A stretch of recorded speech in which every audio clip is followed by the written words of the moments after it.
Y mantengamos nuestras Biblias abiertas allí.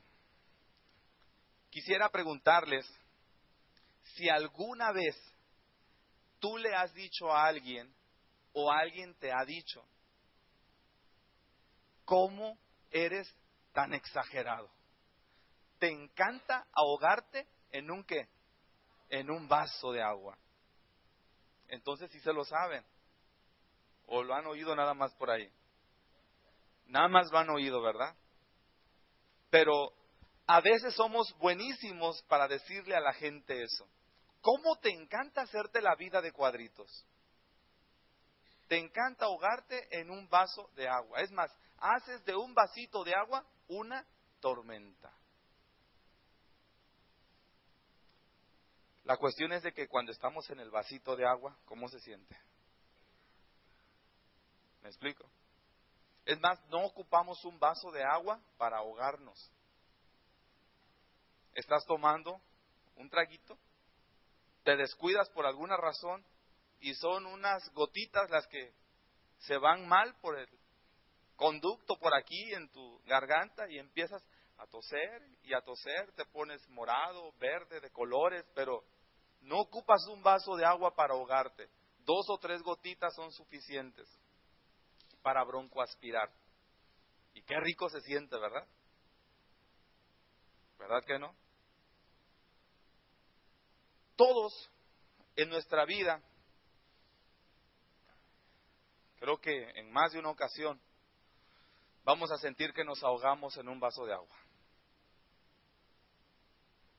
Vamos a sentir que ese vaso de agua se va a convertir en toda una tormenta. ¿Han pasado por ahí alguna vez? Yo creo que todos hemos pasado por algún momento así. Los discípulos pasaron por un momento así, pero en el mar. Vamos a ver en esta noche cómo les fue a los discípulos una noche que fueron al mar y les agarró la tormenta. Mateo capítulo 14, versículo 22. Enseguida Jesús hizo a sus discípulos entrar en la barca e ir delante de él a la otra ribera, entre tanto que él despedía a la multitud. Despedida la multitud, subió al monte a orar aparte, y cuando llegó la noche estaba ahí solo, y ya la barca estaba en medio del mar, azotada por las olas, porque el viento era contrario. Horas antes, Jesús estaba conviviendo con una multitud. ¿Qué milagro había hecho unas horas antes, por la tarde? Dio de comer a una multitud, ¿verdad? La Biblia dice que fueron 5,000 personas, sin contar las mujeres y los niños. Y como a aquellos individuos les encantaba tener muchos niños, imagínense cuántos habrán sido. Una multitud.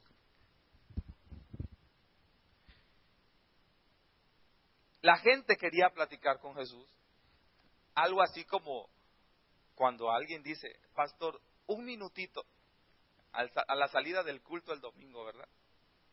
Y ya sabemos que ese minutito es como 15 minutos, 1 hora 40, 1 hora 15.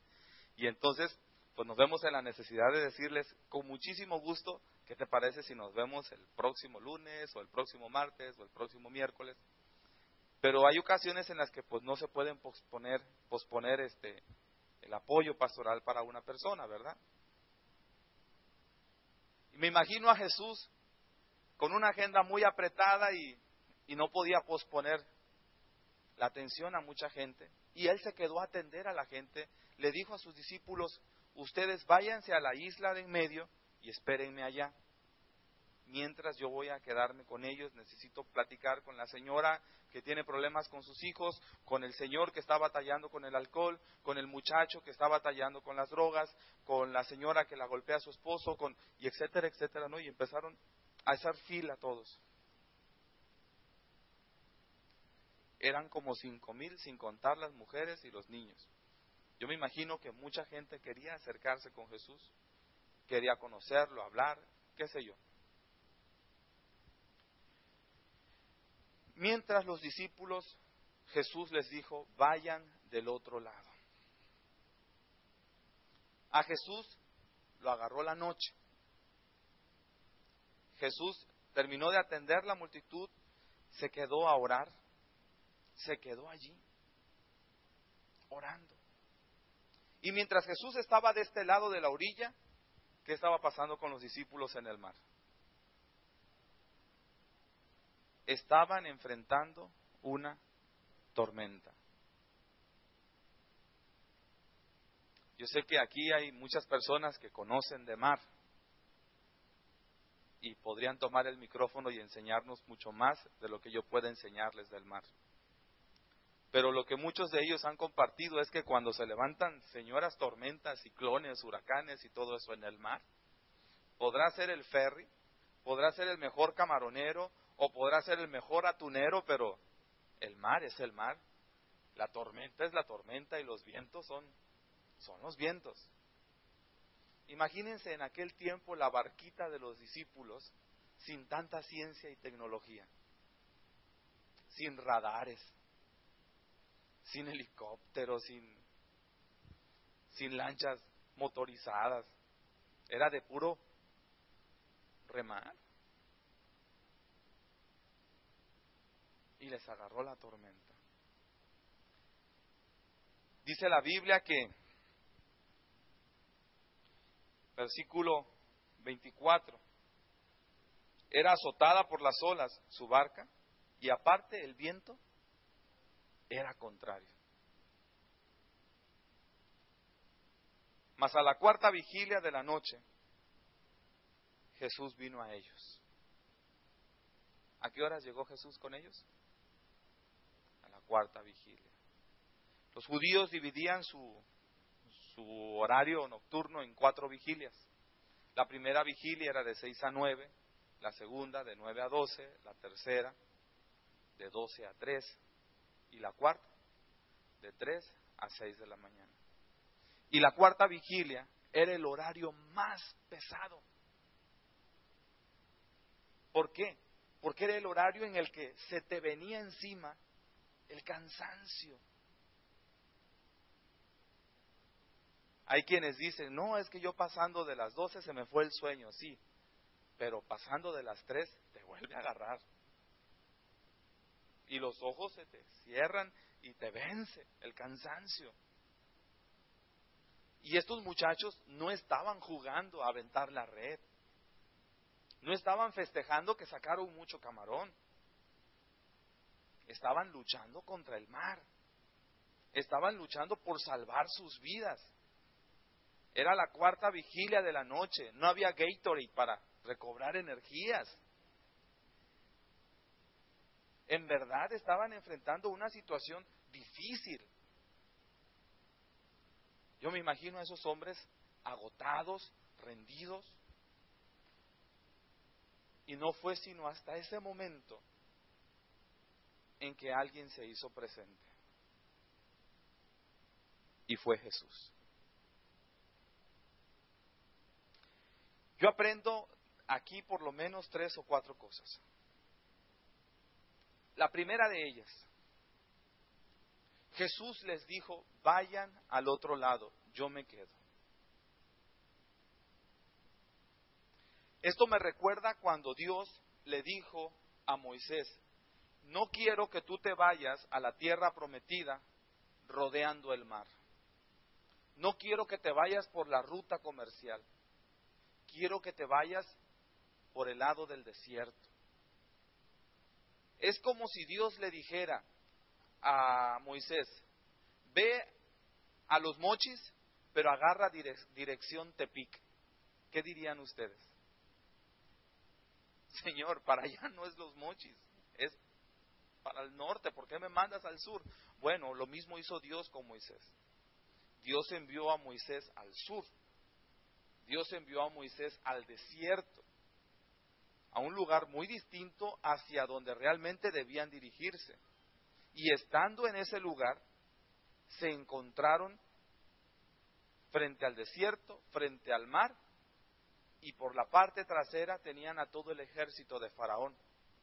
Se encontraron presos, se encontraron rodeados de mar, rodeados de desierto y rodeados de las armas. No tenían salida.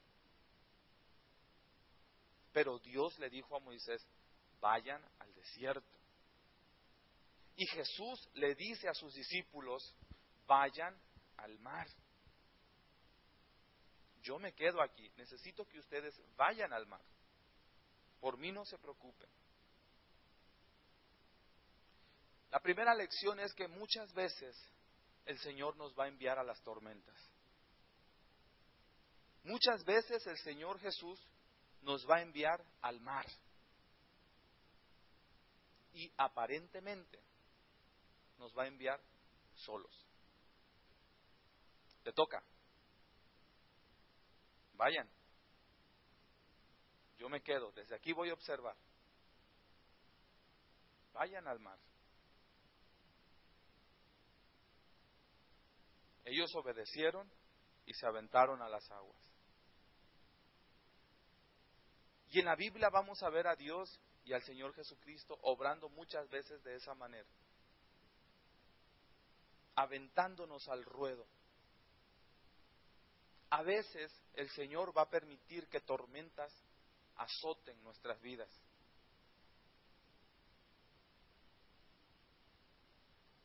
La segunda enseñanza que vemos en esta parte que encontramos de la Escritura es que el Señor Jesús se quedó en tierra con un propósito.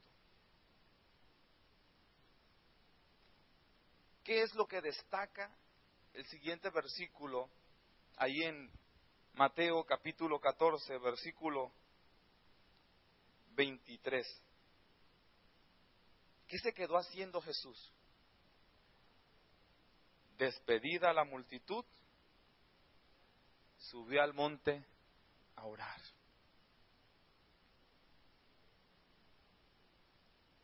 Se quedó orando. No se quedó echándose un coco, no se quedó jugando con sus amigos, no se fue a una hamaca y... No, se quedó a interceder. Y yo me pregunto, ¿por qué oraría? ¿No vería a Jesús? ¿Se subió a dónde?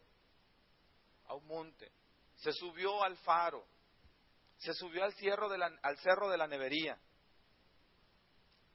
¿No vería Jesús que enfrente había una tormenta? Pregunto. Yo supongo que sí, pero Jesús prefirió quedarse a orar. ¿No se han puesto a pensar que Jesús estaría orando por sus discípulos? Que no estaba físicamente con ellos, pero que los estaba sosteniendo en oración. Que estaba intercediendo por ellos.